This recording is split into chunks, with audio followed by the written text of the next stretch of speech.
Bom dia, meu amado irmão. Bom dia, minha amada irmã. A vida é cercada de conflitos, de situações aflitivas, como o próprio Senhor Jesus nos advertiu.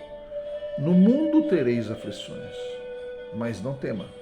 Eu venci, vós vencereis. E por que Deus é tão poderoso e permite um mundo assim? Vamos entender um pouco do que acontece num plano muito maior. Deus é perfeito, fez os anjos perfeitos, Jesus é perfeito.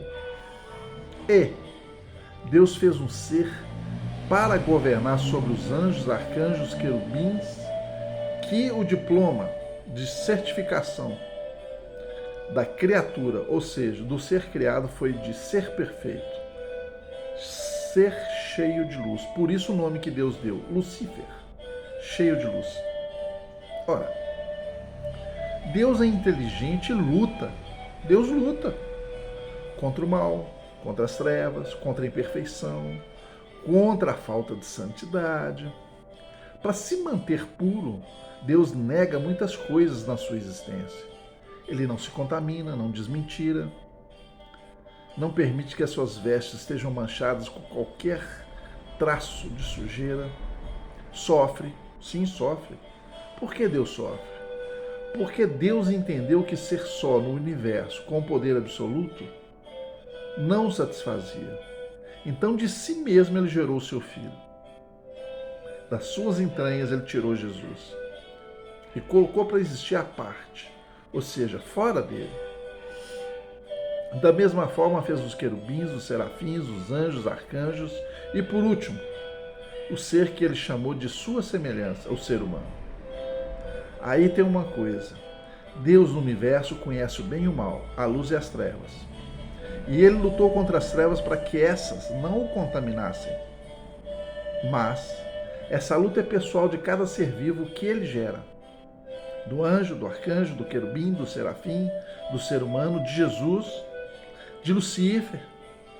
Jesus não caiu, mas o anjo perfeito, cheio de luz, o quarto em poder, Pai, Filho e Espírito Santo, Lúcifer, cheio da graça de Deus, o muito amado de Deus, o cheio de luz, falhou.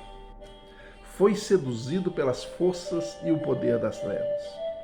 Enoque, em seu livro, escreve que ele andou pela região das trevas e Deus o advertiu: olha, aquele lugar não é para você.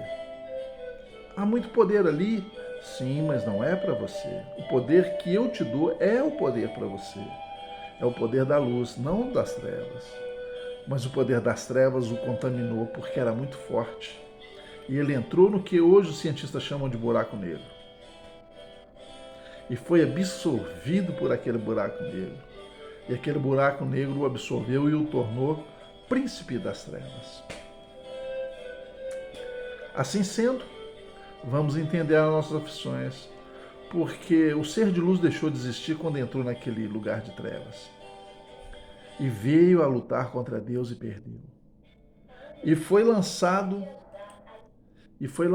nessa terra, de tal sorte que as aflições vêm dele, as doenças vêm dele, as tragédias vêm dele, os acidentes vêm dele, toda sorte de mal, qualquer pinguinho de coisas ruins vem dele.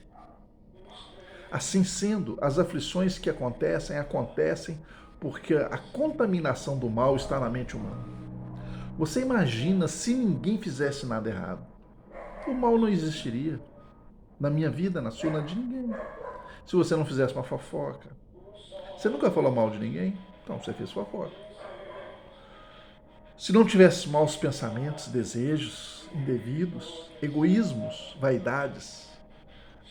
Se o mal não entrasse de forma alguma em nossas vidas, o diabo ficaria do lado e seria um ser que não teria poder sobre nossas vidas. Mas como ele consegue contaminar a mente humana com seus desejos, ambições, egoísmo, avareza, vaidade, então ele domina sobre os governantes e faz desse mundo essa tragédia. Por que Deus não intervém?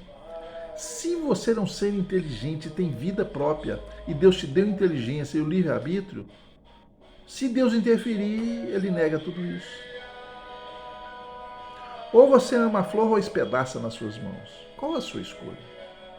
Ou você sente o perfume da flor e não arranca do jardim, mas observa que ela é linda para você e para outro que passar ali? Ou você arranca?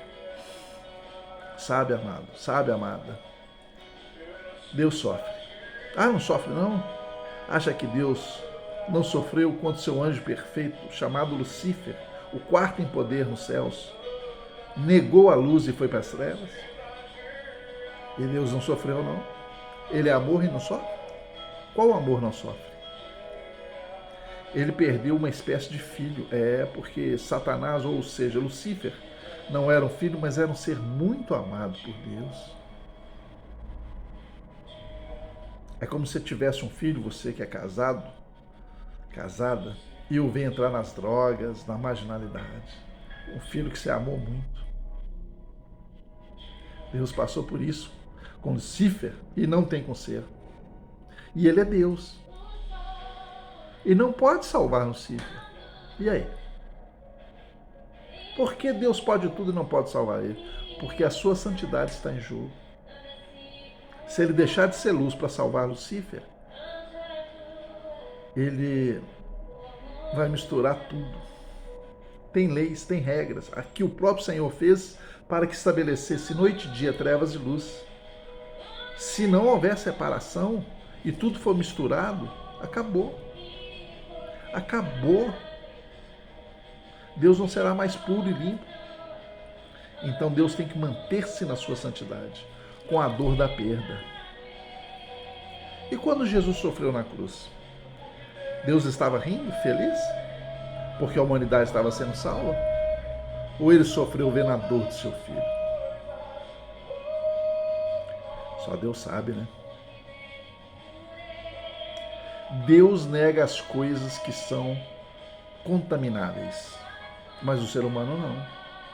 Se mistura com a orgia, com as drogas, com as bebedices, com a pornografia. O homem não se limpa, não se mantém santo, não se mantém puro. Mas Deus não, Deus se mantém puro. Então as aflições são desse mundo. Mas esse mundo vai ser destruído e tudo que nele há. Satanás ganhou esse planeta sim, de Adão, ganhou. Deus vai tirar a raça humana dele daqui, aqueles que o querem, E os que ficarem vão ficar com Satanás e vão ser destruídos juntos. Vai lá em Apocalipse. Você vai ver os flagelos que esse planeta vai passar. Aí fica o homem da natureza dizendo assim, não destrói a árvore, não queima a Amazônia. Não preocupa não, gente. Deus mesmo vai destruir a Amazônia, viu? Deus vai destruir as baleias, todo ser vivo do mar. Deus não pode fazer isso? Claro que pode. Ele pode destruir até você e eu. Ele é Deus. Ele fez tudo, tudo pertence a ele. Você pertence a ele, a baleia pertence a ele. A Amazônia pertence a ele. A natureza pertence a ele. Ele não quer esse planeta mais. Não vai deixar ele na mão do diabo. Porque o diabo ganhou o direito de estar aqui quando ele enganou Adão. Então ele vai destruir isso aqui. Deixa eu te contar uma coisa, bem rápida. Um Sudão, um homem muito rico no seu país, o que mandava em tudo, um dia, indo até o centro para comprar umas flores, para dar para uma pessoa que ele namorava, ele conheceu uma florista e se apaixonou por ela. Veio a se casar com ela e perguntou para ela, o que eu quero que eu lhe dê como presente de casamento? E ela disse para ele, eu quero uma casa que nunca ninguém pisou ainda, uma casa que você faça para mim. Ele escolheu um lugar maravilhoso, longe de todo o centro da cidade, como ela queria, e fez praticamente um castelo. Uma casa com flores no jardim. Nossa, ele demorou 6 meses fazendo essa casa maravilhosa. Terminada a casa, se casaram e foram morar nessa casa. E ele era muito feliz com essa pessoa. Então, meus amados, um dia, voltando de viagem, porque ele viajava muito, era homem de negócio, ele encontra sua amada na cama com seu mordomo, o chefe da sua casa. Sabe o que ele fez? ele se divorciou dela, porque ele era muito justo e não queria tirar a vida dela. Ele se divorciou dela e mandou ela para fora do seu país, porque ele era o dono praticamente daquele país. E em seguida, ele fala com seus servos: põe fogo naquela casa, destrói tudo, nenhuma uma pétala de nada subsiste ali. Queimou tudo literalmente. Quem passava lá via aquele monte de coisas queimadas num lugar que ficou deserto. Passado algum tempo, o seu servo fiel, que estava com ele desde criança, ousou perguntar: Senhor, podeis satisfazer a minha curiosidade? Pergunta meu servo fiel: por que o senhor destruiu aquela casa tão linda com aqueles jardins tão maravilhosos? Ele vira para o seu servo e diz: porque não quero nada que me faça lembrar daquela traição. Você entende o que Deus pensa desse planeta? O ser humano traiu a confiança de Deus em Adão e continuou traindo e traindo e traindo. Hoje, depois de Jesus Cristo ter vindo, alguns se arrependeram dos seus erros, pecados, se converteram e buscam a presença de Deus, mas os outros não. Os outros continuam traindo a confiança de Deus. E você acha que Deus vai querer que esse lugar que ele fez como paraíso, que foi objeto de uma traição maior do ser que era semelhante a ele, exista? Não existirá. Então, meu amado, entenda. A aflição existe porque Satanás governa esse mundo. Toda aflição que está aqui veio da fonte que se chama trevas. E ele é o príncipe das trevas.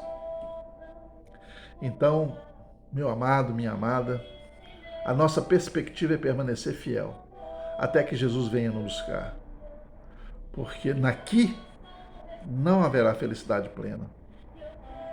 Só na eternidade com Cristo. Amém? Que a graça de Deus, o amor infinito de Jesus Cristo e as doces consolações do Espírito Santo estejam com você hoje, sempre e eternamente. Em o nome de Jesus. Amém.